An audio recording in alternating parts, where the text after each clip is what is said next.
Greetings, everybody. Keith here. Hoping everybody's having a good day, enjoying life, living life, loving life. Want to remind everybody, hit that like, share, and subscribe button for me. There's a PayPal link down below for anybody that wants to share some love, and the StreamYard link is there for anybody who wants to share some love. Or excuse me, come up on panel. We're going to talk tonight about the Lawyers Guild. I mentioned recently about the incident with my last court case with the local county court here in regards to the traffic citation that I got a possession charge for 8 years ago. And when I went in that courtroom, I was cussing at them, swearing at them, all kinds of stuff, called them communists. And I related that to the 81st Congress, in where the Congress had investigated the Lawyers Guild and determined that by definition they were communists. So we're going to look over documents here today. Let me pull it up. And this is the Bulwark. This is Union Calendar number 1078, 81st Congress, second session. Okay. House Report number 3123. Report on the National Lawyers Guild, legal bulwark of the Communist Party, September 17th, 1950. Okay. And it says here, the National Lawyers Guild is the foremost legal bulwark of the Communist Party, its front organizations, and controlled unions. Since its inception, it has never failed to rally to the legal defense of the Communist Party and individual members thereof, including known espionage agents. It has consistently fought against national, state, and local legislation aimed at curbing the communist conspiracy. It has been most articulate in its attacks upon all agencies of the government seeking to expose or prosecute the subversive activities of the communist network, including national, state, and local investigative committees, the Department of Justice, the FBI, and law enforcement agencies generally. Through its affiliation with the International Association of Democratic Lawyers,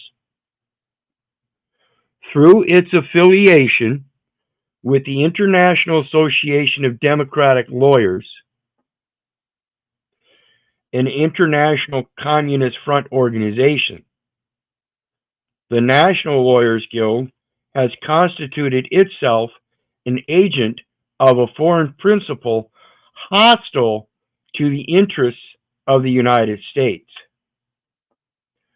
It has gone far afield to oppose the foreign policies of the United States in line with the current line of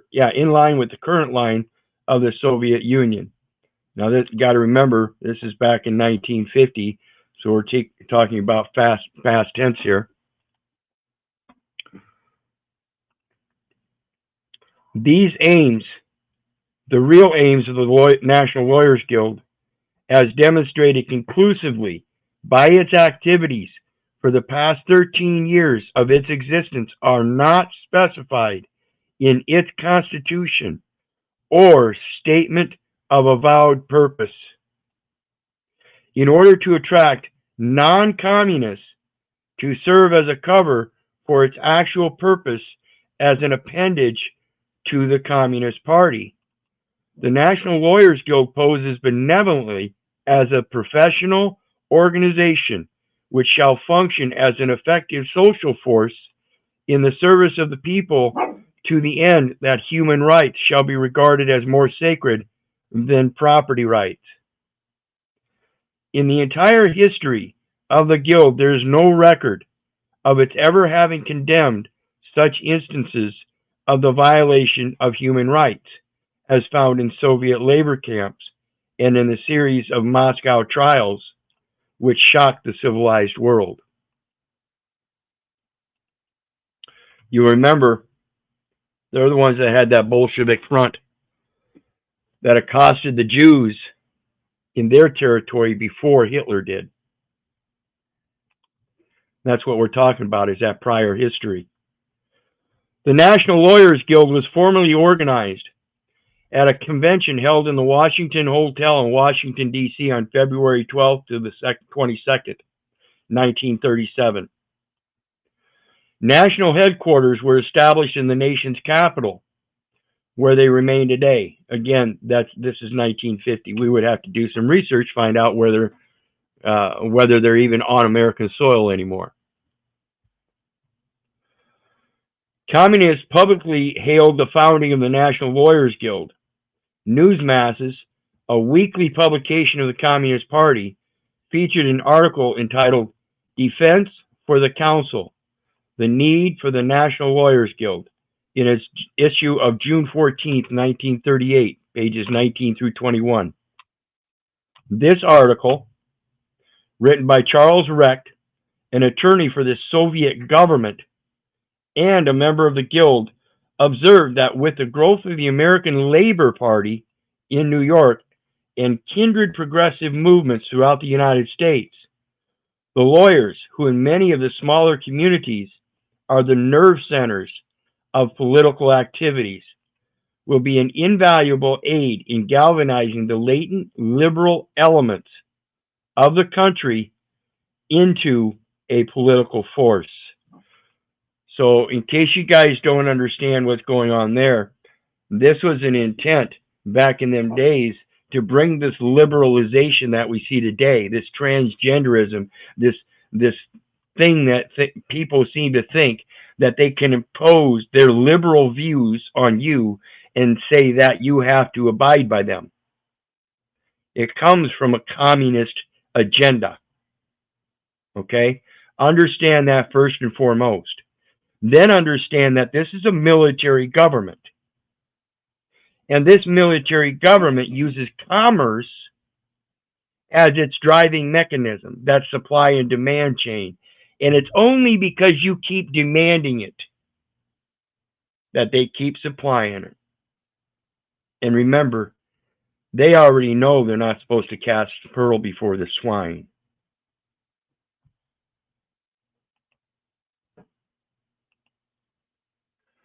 The National Lawyers Guild can and will form one of the most important adjuncts to a progressive movement representing the interests of the workers and farmers. Supposedly, huh? The International Labor Defense, which was cited by former Attorney General Francis Biddle as the legal arm of the Communist Party, also enthusiastically welcomed the new front, the National Lawyers Guild.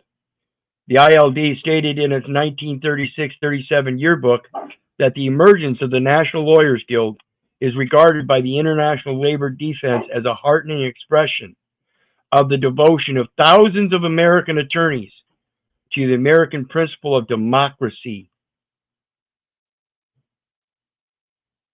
See, this goes again to that fact that we were promised a republic. And you have a republic if you can keep it. And I'm going to point out here that I think the problem with people losing that republic is they don't understand that First and Second Amendment, the freedom of association. And that freedom of association relates to the 10th Amendment in the powers. See, the powers that were so delegated to the United States in that Constitution, but not prohibited by that Constitution, therefore are reserved to the states or the people. And that's where the inherent power, political power of the government comes from, is the consent of the people. And in that consent of the people, if you don't consent to be governed, you have the right of that association, and that right of association outside of that military government is that Second Amendment, the right to bear arms. In case that government does become despotic and you need to help throw it off, as well as in case that military government needs home front defense on this land. Two very important elements that I think a lot of people don't even think about, let alone comprehend. If you want to be able to support the government, you have to know how that government runs. If that government is not operating accordingly, then you need to be able to throw it off when it becomes despotic. That means you have to know how to replace it. That's a lot of elements. The better proposition as we have in these modern times, in my opinion, is to go ahead and throw off that despotic government, but not by going up against it as a militia. Of course, we still need that militia. That is the inherent power of the people. But the more homebound remedy is the fact of that freedom of association and learning how to use that instrumentality of negotiable instruments. See, when it comes to the factors of war, once a war starts, the next thing that is sought is peace. Once peace is achieved, the next thing that's sought is the building of a government. Once that government is built, the next thing that's sought is anybody that's against that government. And that's what we have today is this, everybody hears about this one world government, they think it's coming. It was already here a long time ago. Like I said, that's the Postal Union, Her Majesty's Royal Warrant Holders Association. If you aren't holding a warrant, then it's being sold. That's what we were talking about with the indemnification stuff. So let's get back into it.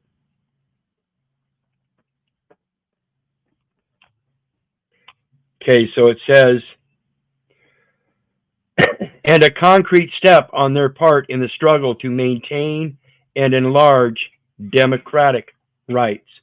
And again, let me pose the fallacy of a democracy is that when you believe a democracy exists at 50 to 49, where you got, or excuse me, 51 to 49, you got 51% of the vote here and 49% of the vote here, so the majority wins.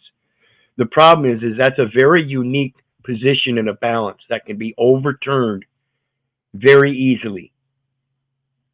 Very easily. It only takes 2%. It takes 1% change to equalize it, 2% to change it in the opposing direction. That's a very fine line. That's a far distance from a republic where the government knows in its little bitty 2% of population, the other 98% of the population is the one that has the power. That's a republic. When that is recognized, when that is respected, when that 9th and 10th Amendment are respected in that we have greater rights than any government, and that's where they get their privileges. Earl Browder, testifying before the House Committee on Un-American Activities on September 6, 1939, in his capacity as General Secretary of the Communist Party, admitted that the National Lawyers Guild was a communist transmission belt. This has been corroborated by Louis F. Boudens, former member of the National Committee of the Communist Party and one-time managing editor of its official newspaper, The Daily Worker. Testifying before the House Committee on Un-American Activities on April 3, 1946, Mr. Boudens described the National Lawyers Guild as a working ally of the Communist Party and stated that members of the Guild would be under the influence of the party, while officers would be communists or fellow travelers. So they were members of the Guild that would be under the influence of the party, while the officers would be communists or fellow travelers. Testifying again before the committee on July 20th, 1948, Mr. Boudens said, in the National Lawyers Guild, there is a complete duplicate of the Communist Party's hopes and aspirations in that field, although there are a number of non-communists in the Lawyers Guild. They claim to be non-communists, but they follow the same communist script. In fact, some locally are not communists, but they play the communist game either wittingly or unwittingly. So, while they claim to be non-communists, they are in fact following a communist agenda, whether they know it or not. The National Lawyers Guild, as an organization, has intervened in the major court cases which have involved individual communist leaders or officials of communist front organizations or unions. In every instance, the Guild has interceded on the communist side. And so what they're talking about here is what they mentioned earlier, that even against human rights. So when the communists committed acts against human rights, they still stood up for the communist, as opposed to what they state is their main goal is to stand up for human rights. Okay? So they conflict themselves. The Guild submitted a brief amicus curiae in the case of Robert Wood, an Oklahoma communist official who was convicted of criminal syndicalism in that state in 1940. When in the same year, avowed communist Ben Gold and other leaders of the communist-controlled Fur and Leather Workers Union were convicted in court of using terrorism in the labor field. That's a violation of human rights, and it makes it look like slavery, doesn't it?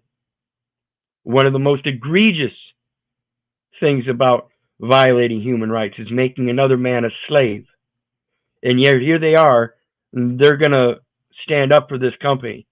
The National Lawyers Guild again appeared as a friend of the court on behalf of the defendants.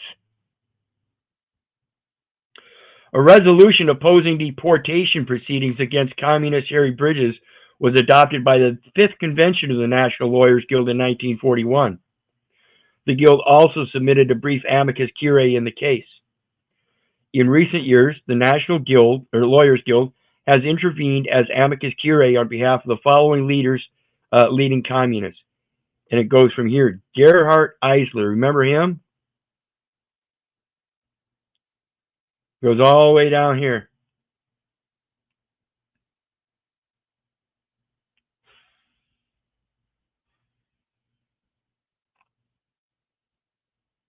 Just in a certain number of years, all these cases, and you can look them all up.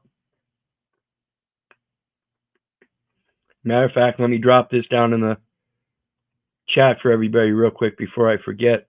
That way you guys can pull this up and take a peek yourself.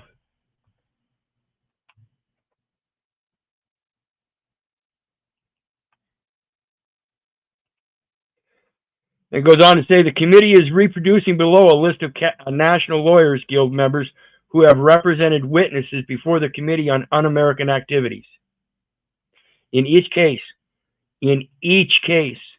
the witnesses have refused to answer questions regarding communist affiliations propounded by the committee.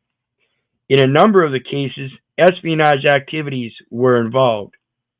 It should be noted in this connection that it is standard communist practice to accept as attorneys only those who agree to abide by the party's propaganda and conspirative directives.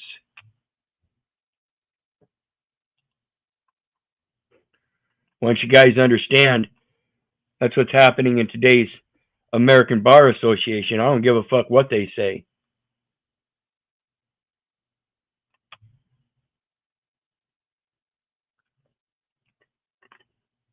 Hiring an attorney proves one is incompetent.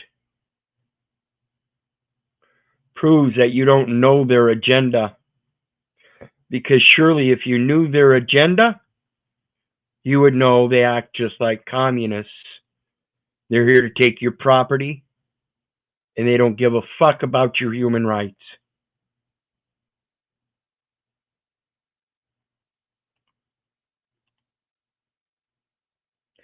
Hiring an attorney proves one is incompetent.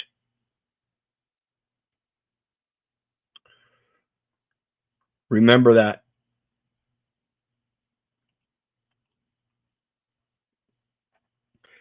Cases are known where attorneys who have volunteered their services have been summarily rejected because they would not become partners to the party's ulterior motive.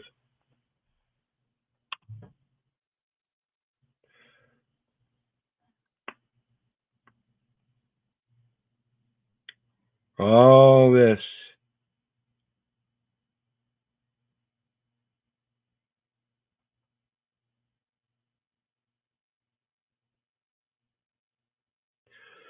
The National Lawyers Guild.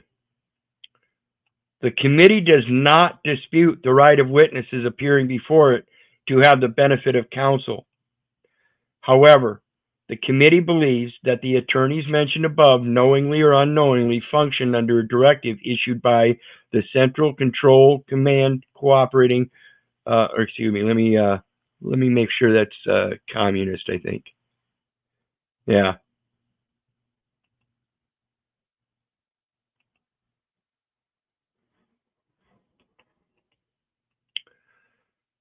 Central Control Communist cooperating with the committee when subpoenaed before it.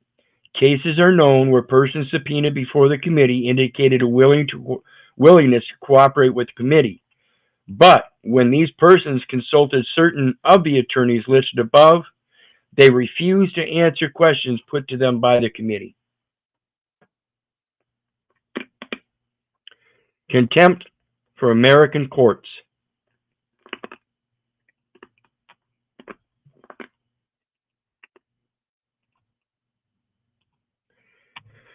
Contempt for American courts. Fraud upon the American courts.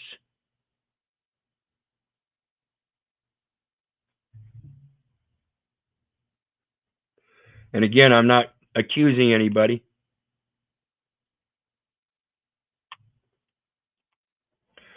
The real nature of the Guild's philosophy comes into sharp focus during court procedures.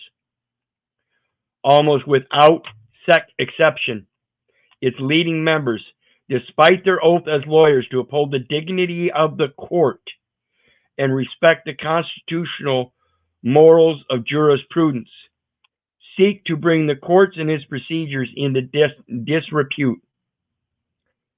They substitute insult for argument, resort to intimidation of judges by picket lines. Okay, understand this labor union stuff, folks. Who was the guy that was supposedly buried under the stadium? What's his name? Somebody help me out there down there in chat. The mob boss. Greetings, Mitchell. How you doing tonight? They're not the mob boss, the labor union boss. Go ahead, Mitch. Yeah, I'm not sure who you're referring to, but yeah, good to see you, man. Thanks for coming up again. What do you think so far? Does this sound familiar? I actually just got here, so. Oh, okay. There you go. Thanks, Christopher Real. Jimmy Hoffa. Jimmy Hoffa, he was the labor union leader. They buried him for a reason, folks. They buried him for a reason. So what we're talking about, Mitch, is I mentioned that in my case 8 years ago, I was cussing and swearing at him, calling them all kinds of names, and I called them communist bastards because of the 81st Congress, second section, talking about how they're the Lawyers Guild was determined to be foreign agents of the bar and were thus defined as communists. And today we have the American Bar Association, which of course was around back then as well. They had the Lawyers Guild and the American Bar Association, but I'm correlating it to today's American Bar Association doing the exact same thing. They're taking your property and denying you your human rights. That's communist. I don't care how you look. That's a basic, simple thing about communists. Take your property and deny your human rights. So I'm reading directly from that, and I dropped a link down in the chat. Let me drop it in the back chat for you. That way you can read this whole thing. I'm not going to read this whole thing, but there's plenty of That is speculation that he is part of a giant stadium in the concrete. Yep, absolutely. So let's continue on. Intimidation of judges by picket lines, parades, and personal abuse. In other words, these leaders of the National Lawyers Guild have followed standard communist practice, which provides that a communist must utilize a political trial to help on the revolutionary struggle. And that's what they're doing. These are political subdivisions, okay? And they're counting you as a resident, because that's what everybody's been claiming all their life, a resident of a political subdivision. And therefore, you're of a political venue, and therefore, they're going to politicize everything. And that's what the political campaign is all about, is smear tactics.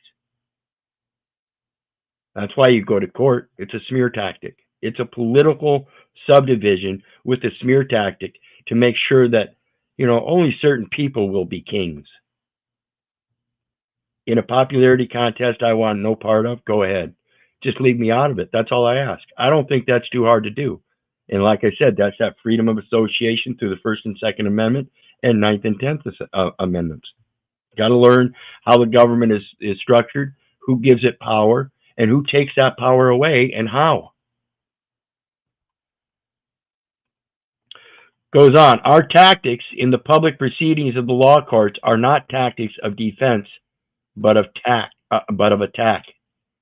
Without clinging to legal formalities, the communist must use the trial as a means of bringing his indictments against the dominant capitalist regime and of courageously voicing the views of his party.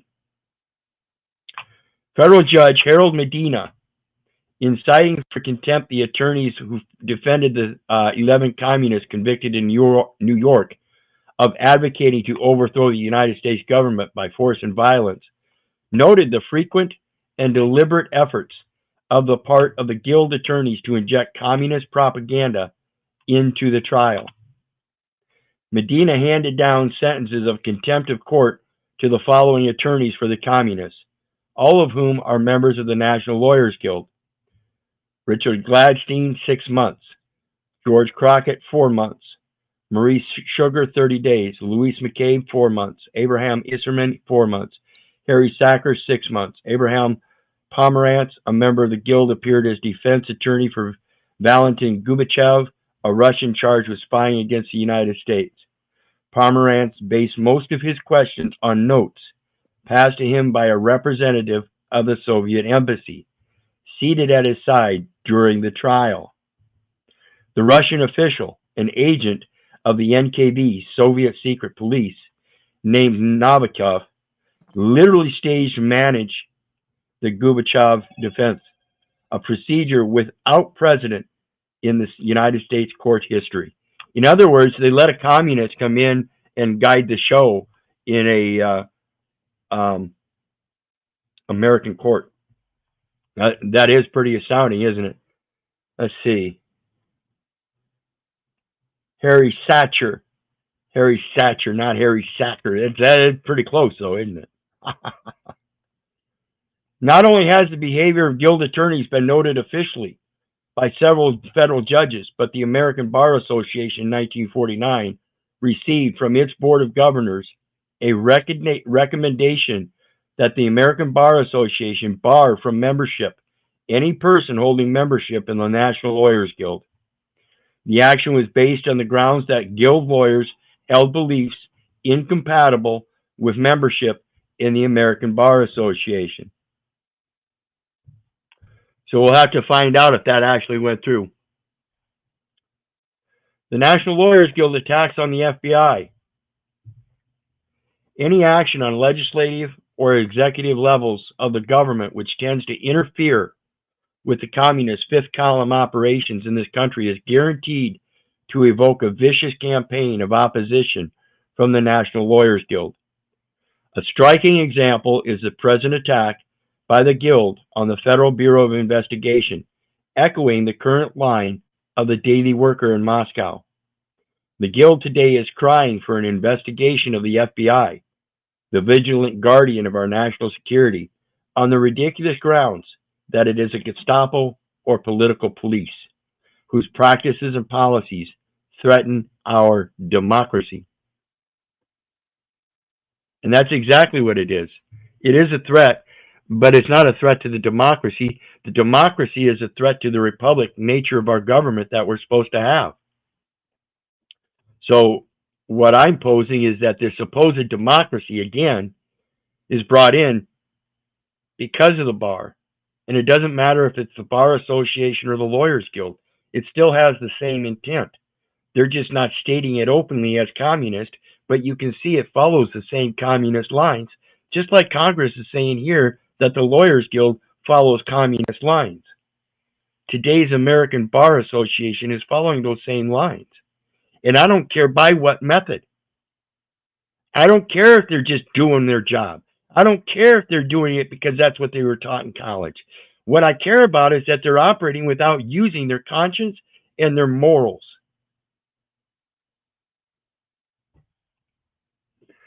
Any action on legislative or executive, a striking example,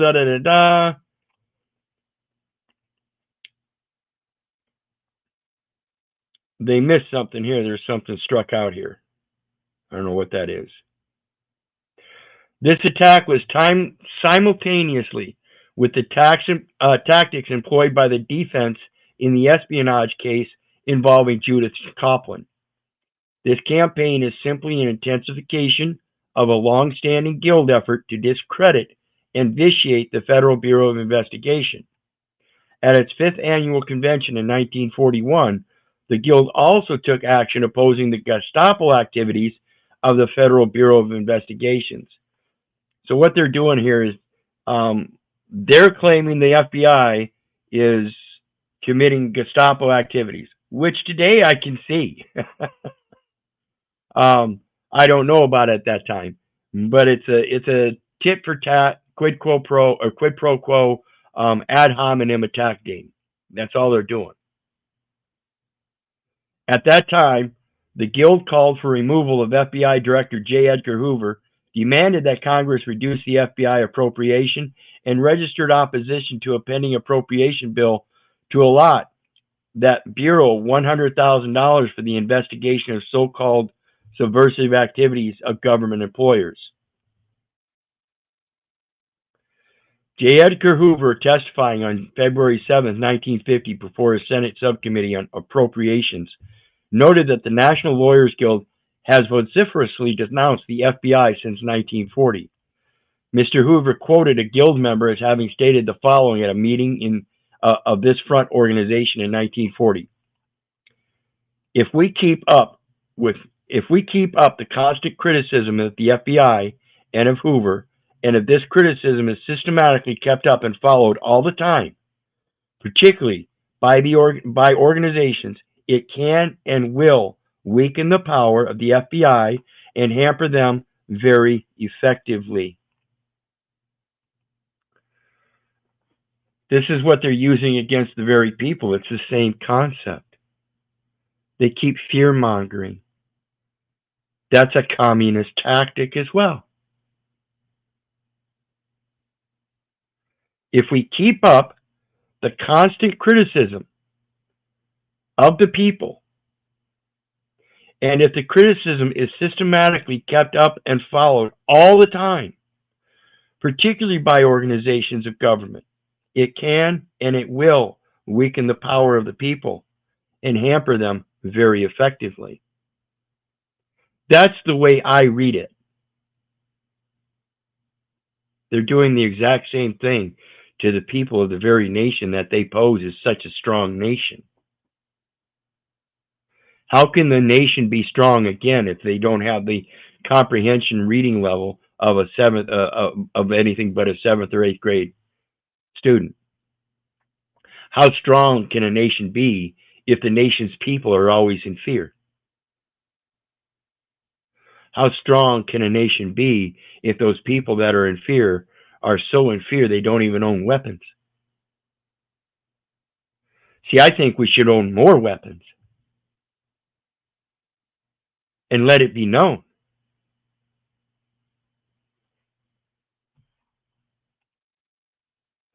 There's no doubt in the opinion of the committee, that the National Lawyers Guild attacks on the Federal Bureau of Investigations are part of an overall communist strategy aimed at weakening our nation's defenses against the international communist conspiracy. So again, I ask, why would the nation use that same tactic against their people then?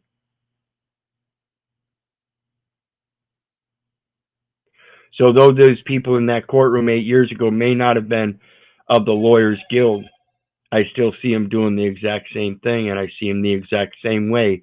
Nothing but communist bastards. If you hire an attorney, it proves you are incompetent. Incompetent of what? Presenting the truth. I don't need anybody else to present the truth in the court, as long as I know the truth. And if you're hiding something from me, then obviously I don't know the truth, and that would show that you are the subversive party. You're the one that's dishonorable. You're the one that has things to hide, not me. The propaganda disseminated by the Guild regarding the FBI is a duplicate of the lying put out by Moscow, as demonstrated by the following broadcast by the Soviet Home Service shortwave network dated February 7, 1950. The center of the police terror organization of the United States is the notorious FBI. This is what they put out in Moscow. This institution was founded in 1908. From the day of its foundation, the FBI became the jailer of the population.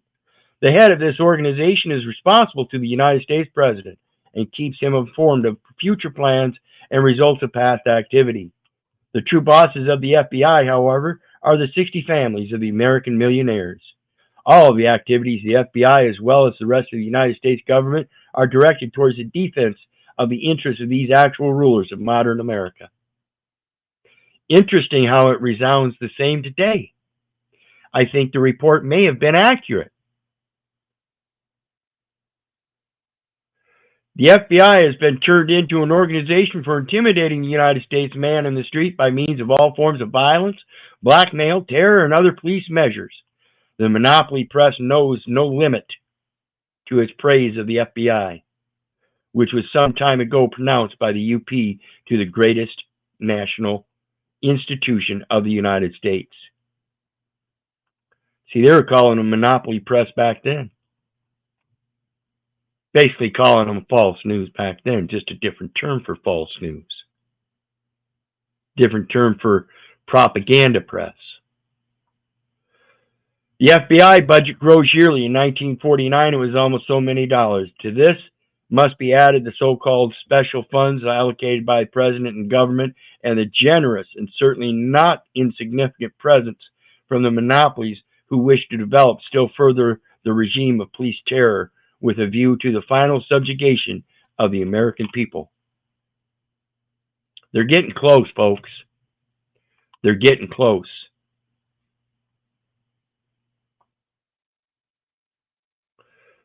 Suppression of progressives. At a time when the United States is the mainstay of the greatest imperialist offensive, the FBI has openly become the tool of hysterical imperialist reaction, determined to suppress all progressive thought in the country. The kings of Wall Street, the FBI, and the United States Department of Justice act in close contact with the ultra-reactionary Committee for the Investigation of Un-American Activities. Bringing us again to today's police, making it sound like the American people are the terrorists, when in fact they're the terrorists. They're the communists. They act like it, and yet somehow people don't see it. I don't see how you don't see that the way these police and these public officials act is just like Hitler's willing executioners. I do not know how you don't see this.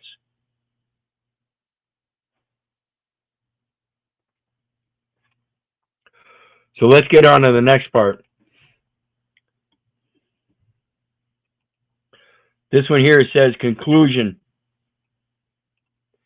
The Committee on Un-American Activities recommends that the National Lawyers Guild be placed on the Department of Justice Subversive list, and that it be required to register as an agent of a foreign principal. Does that sound like the Foreign Agent Registration Act? Does that sound like that's what they tell these bar administrators that they have? So does it sound like they're foreign principals? They're agents of a foreign principal if they have to register for that Foreign Agent Registration Act? Isn't that saying they're pretty much the same thing? They're following the same goddamn principles. They're foreign and they don't work for us domestically, and that they can impute that, hey, if you're not going to follow our subversive activities, then you can't be represented by us or be associated with us. And yet America wants to let them operate in the American courts. People better start waking up. If they run the courts like a communist party, you probably have a communist party in there. So again, look at that Republican and democracy. The fallacy of the democracy is that very narrow line of balance, 51 to 49. That's all it takes. And that's what they leverage it at. That's all they need. And then the next 4 years, they leverage it just to kind of appease the people. See, they're the ones keeping that balance there. It's only the people that can show the true regulation of a republic over the people in government. This small part, the other 98% is supposed to show their power so that these people stay in their PowerPoint and don't go outside of it. It recommends further that members of the National Lawyers Guild be barred from federal employment, and that the American Bar Association consider the question of whether or not membership in the National Lawyers Guild, a subversive organization, is compatible with admissibility to the American bar. It calls on decent lawyers and those sincerely interested in the liberal principles.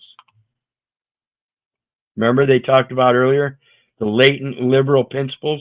They're not so latent today, are they, folks? See, we went through the civil rights movement in the 50s, feminist movement in the 60s and 70s. See what we got today? Now we're so liberal, we're expecting that we can go beyond race, color, and gender. That somehow magically there's all these other kind of unicorn type creatures that we have to recognize. How fucking liberal is that?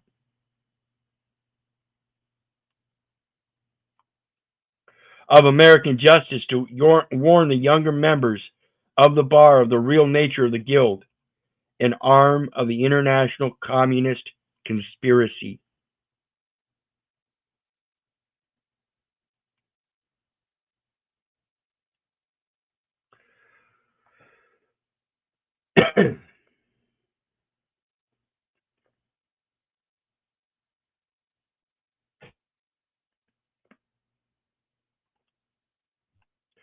The Smith Bill, one of the most repressive of a long list of anti-alien measures now hanging fire in Congress, may come up any day. This is an omnibus bill combining all the vicious features of a number of measures and a few of its own. It requires registration and fingerprinting of all aliens, a domestic passport system which unquestionably would involve the whole population. And that's what we see today.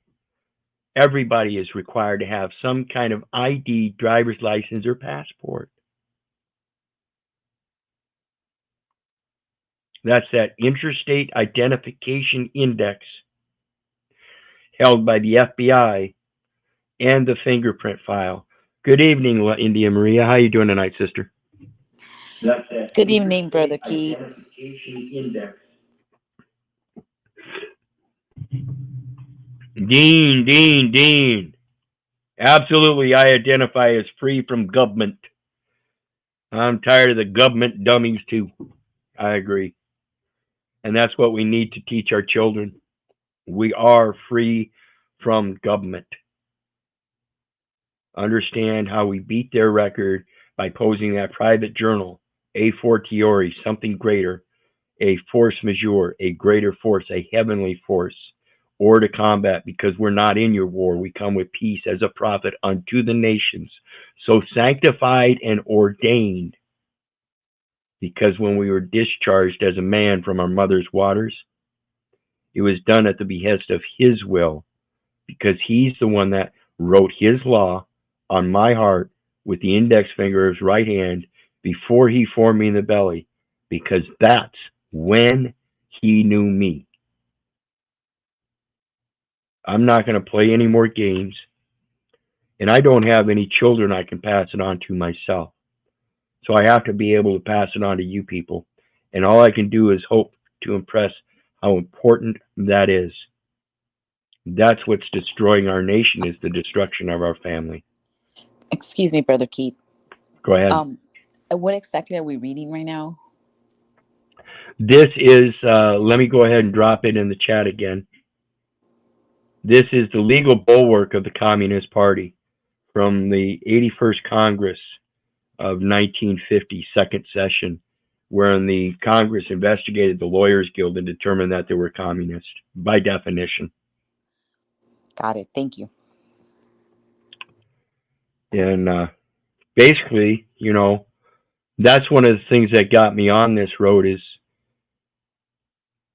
first of all, before we get into that, when I learned about the Electoral College, I realized it wasn't my position to go out and vote, so I never registered to vote. That's what threw me off on the politics thing right away.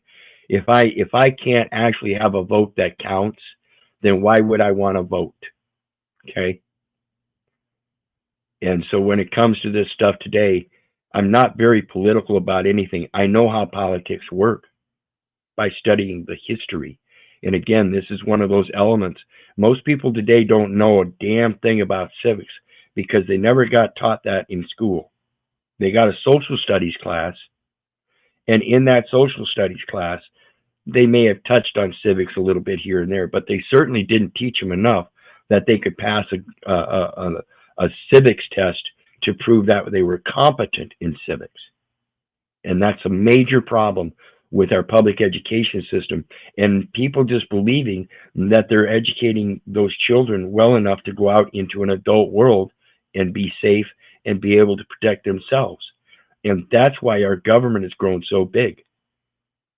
We're sending our young children out there without knowing how to protect themselves. They're not being socialized properly. They're full of all these multicultural ideals and think that they can meld and mix in this society, and when they get butthurt, nobody's ever taught them how to deal with truth.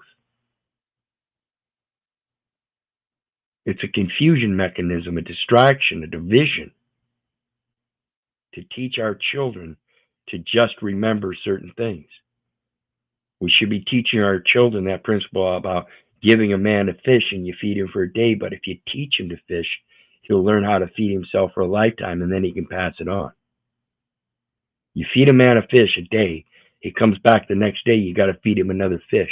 It makes more sense to teach him to fish, and in that teaching, make sure you remember that he understands the principle isn't that it's to be a selfish lesson, so he just feed himself for the rest of his life. It's that pay it forward thing. And that's what's wrong with this society. Nobody wants to think about anybody else. They want to be self-centered and have this material existence. And then they get frustrated when somebody takes that material existence away from them. I don't give a fuck anymore. Like I said, 8 years ago when all that shit happened, I gave it all up. Went out to the mountains, went down to the Ozarks, and I've learned to do pretty good without material existence away from them. I've learned to do pretty good without all this convenience.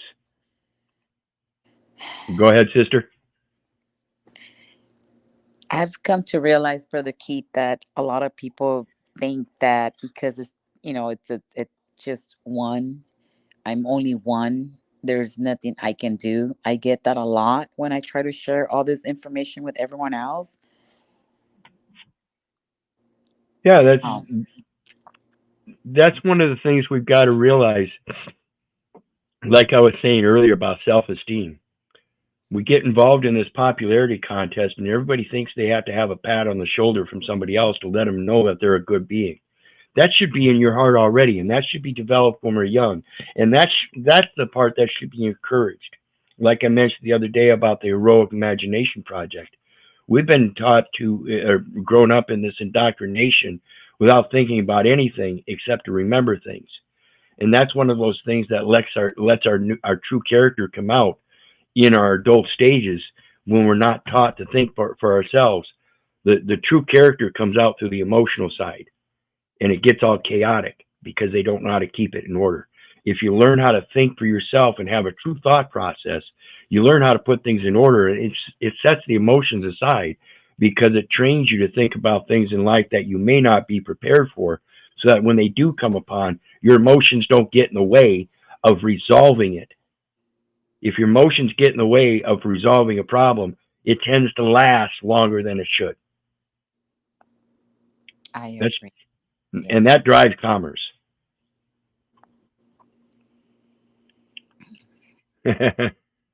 I feel you, brother. I feel you. You know, I don't have too many people by my side here, and like I said here lately, my companion's fucking pissing me off.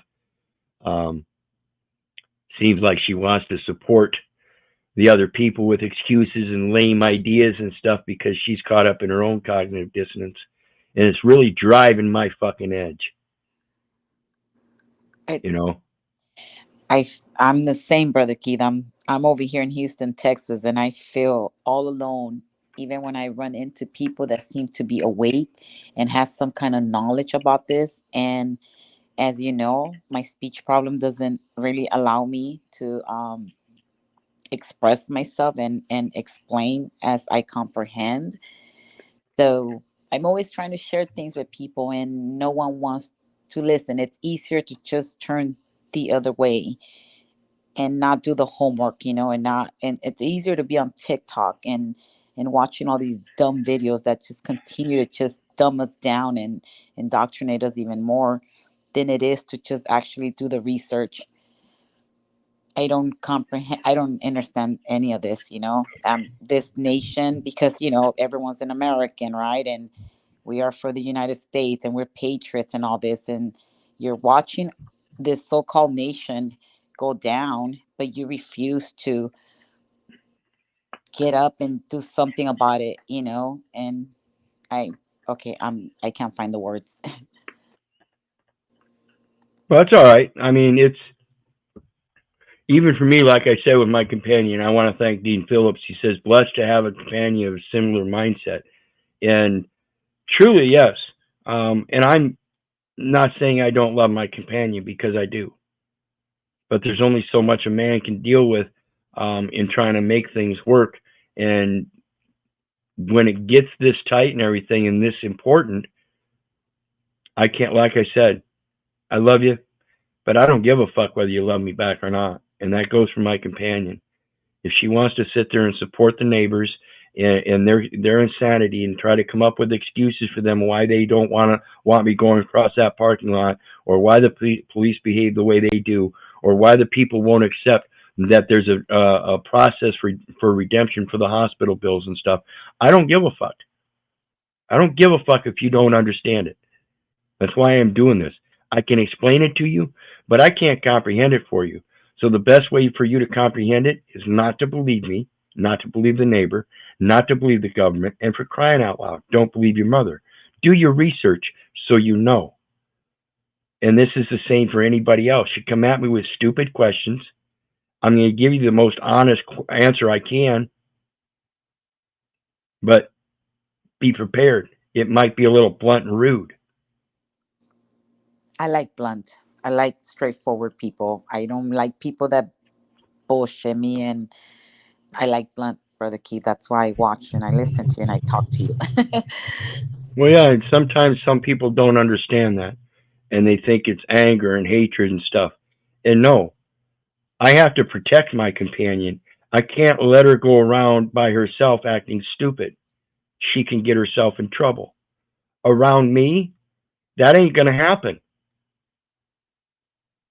She knows this. She's been with me basically 14 years in every instance, and she knows the things I'm talking about. I've been absolutely right.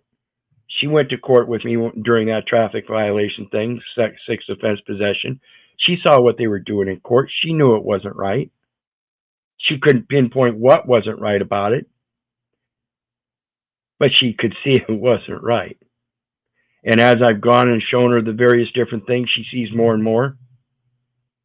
But she's still, she's even older than I am, so she's caught up in the cognitive dissonance a lot more than I am. And she's willing to deal with the comfort and convenience more than I am. She's a woman. She wants it. She likes it. People pamper her and will do so the rest of her life until she maybe gets into a retirement home and then they don't like wiping her ass. People get kind of rude about that kind of shit. She ain't going to like that. No, they're not kind to us. I mean, once they get us in there, uh, they become their prisoner. Well, yeah, that's kind of what that Stanford Prison Project kind of tends to tell me about things like that. A lot of these people, they're good people, but there are people in that society that have that job because they need a job, and they just don't give a fuck. And those are the people I'm concerned about. I don't care where it's at. I don't care if it's an old folks home or down at the local courthouse. Those are the people that I'm just doing my job. That's Yes. the problem. Yes, I'm just doing my job, and also the people that just, for just greed, plain greed is what's going on. Everyone's just selling out because, the paycheck becomes bigger. The bonuses are also amazing, and they don't care that they throw you, your brother in Christ, your brother and sister in Christ. They don't care. Greed has just taken over. Yeah, and that's why I say everything is about the comfort and convenience. And I have this little thing I talk about people that are caught up in that. They like to sit at home in their comfort zone, watching that boob tube on the couch, munching down on the processed foods and drinking the poisoned drinks. And then they hear the sirens and they see the lights, so they peek their head out. They look down a couple blocks down. The police are arresting one of the neighbors. They go back to doing what they're doing. The next night, they're sitting in front of the TV on the couch, eating the processed foods, drinking the poison drinks. They see the lights and sirens again, and lo and behold, they look out. The police are down at the other end of the block arresting somebody else. The next night, they look out and they're just across the street. The next night, they look out and they're getting the neighbor. When do you think they're going to come after you? It's Yes. a pattern of practice, and they're running out of people to put in jail. I was the same. I don't, I'm not proud to admit it, but I was the same. I thought that the police were the answer to everything, The neighbors acting rude. They have the music up all night. They're drinking, all this stuff. I was the same way. Well, let's call the police and take care of it. A few months ago, I had men that I had no idea who they are, show up at my door and just take pictures late at night. And it seemed very suspicious, of course. And as a woman, single woman, alone, disabled, of course it concerned me. What are these men doing, taking pictures of my front door all the time? Very suspicious. So I told my daughter about it, and my roommate, and one of them said, call the police. It reported, but first of all, there was no crime committed. They didn't try to harm me. They didn't try to do anything. And second of all, I just tried explaining to them how we can't continue to do this, as long as there was no harm being done to me, or anyone in this home. We can't turn, and we got to try to solve things ourselves, come together as a community, help each other out. And we can't be turning to them for everything because we're nothing but profit to them.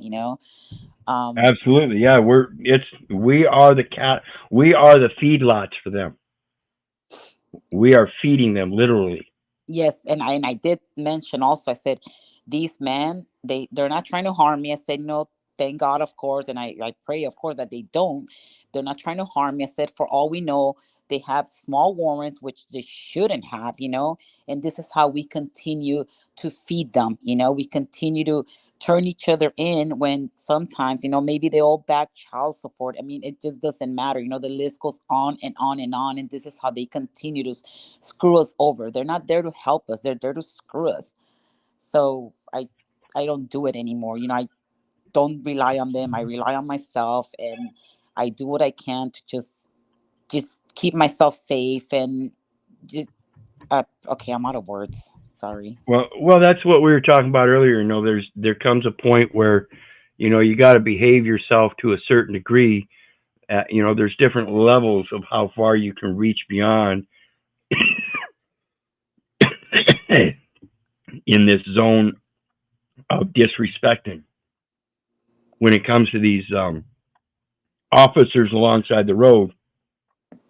At their behest, be as smart as you can, and I'm not going to say compliant, but very strategic about what you're doing, and make sure you don't slip up. They get very violent, and they use their job and their stress as part of the reason to do so. And the safety of public, or the safety of officers, comes first. Okay, so when you're interacting with them, it's not quite so kosher to be fingering them and cussing and swearing at them and calling them communist bastards like I did in the court. In the courtroom setting, there's a camera up there, and it's a little bit more public and accessible to other people. You know, I got a little out of hand, but at the same time, you know, there's a difference venue. When you're out in the public and that man's got a gun on his side and he's going to use his own discretion, better be careful what you do, because you could end up dead and he's going to use his discretion to do so and then explain it off the way he wants to. And everybody will believe him. Yes, they police each other. They sometimes it does feel, Brother Keith, as if we're fighting I can't think of the word I can't think of words. Sometimes it does feel like we're fighting an endless battle.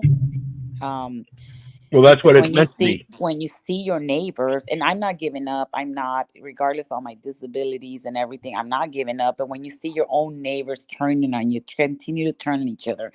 The office, for example, where I live, at the apartments, you know, that it's just, how do we get above this? You know, how do we continue to just, I can't find the words. Well, it comes down to just that, sister. The words, the language, the communication. We have to get better at it. And I understand you've got an impediment of some sort, but the general population, again, particularly the ones that are supposedly bright enough to be these professionals filling these public offices and stuff, damn well better be able to prove it. And Yeah. when they totally blatantly just ignore our communications, that proves their incompetency, their ignorance, their will to just disobey policy, or the fact that they are, again, negligent somewhere, and the fact that they don't know when they should. So again, it's very disheartening to see. Again, like I said, I do see it getting better, but I do still see a lot of Hitler's willing executioners, you know. Yes. But on the point of, I do see it getting better, I do happen to notice not just more videos of officers coming out and expressing their integrity and wanting to change things, and some of them I feel it in their heart, as well as I see a lot more of these officials in various different capacities, whether they be judges or police officers, attorneys, teachers, going to jail for various different things. You know, all the way from pedophilia to being drug and alcohol addicts themselves. You know, trying to teach our kids while they're high on drugs or drunk. And that's just as pathetic as any officer pulling over somebody and treating them inhumanely. How the hell, again, if we're supposed to be this mighty nation of smart thinkers, how are we smart thinkers, first of all, with 7th and 8th grade reading comprehension as an average, and then knowing that our teachers are going in and teaching our children while they're drunk and stoned? No wonder. And there are about 1 million genders as well. Yeah. So anyway, we've come to the end of tonight's stream. I hope everybody enjoyed and understands that when the scripture says trust no man, it means it. Hiring an attorney proves that you're incompetent of that and that you're willing to trust that attorney when you shouldn't. I urge you to seek a higher counsel a greater truth, a force majeure, a fortiori, or to combat, something peaceful to defeat one's opponent without fighting is of supreme excellence. So what do you guys got to say on the way out?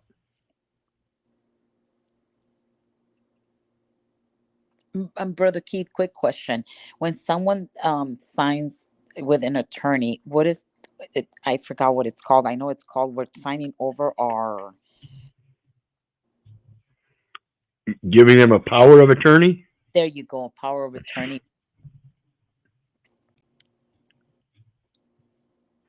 What about it? Okay, it escaped my mind. Sorry, Okay. never mind. Okay. What do you got, Mitch? Nothing to add. Just thanks, man. Appreciate it. All right, appreciate it. I Thank you, haven't Brother seen Keith. you. Bet anytime, sister. I haven't seen you go live here lately, so my apologies if you have. I try to catch you whenever you do, brother. No, I haven't had any problems lately, so I've just been Chilling. trying to Good deal. Yeah. Good deal. Yeah. All right. Well, All right, man. I'll catch you again, soon. I'll be back tomorrow. Sometime, I don't know when. It's not my regular day, but I'm going to put something out tomorrow, so be watching for it. Cool. Thanks, man. All right. And you guys know me. I love you, but I don't give a rat's ass whether you love me back. And that's say I don't care if you hate me. I don't care if you don't respect me.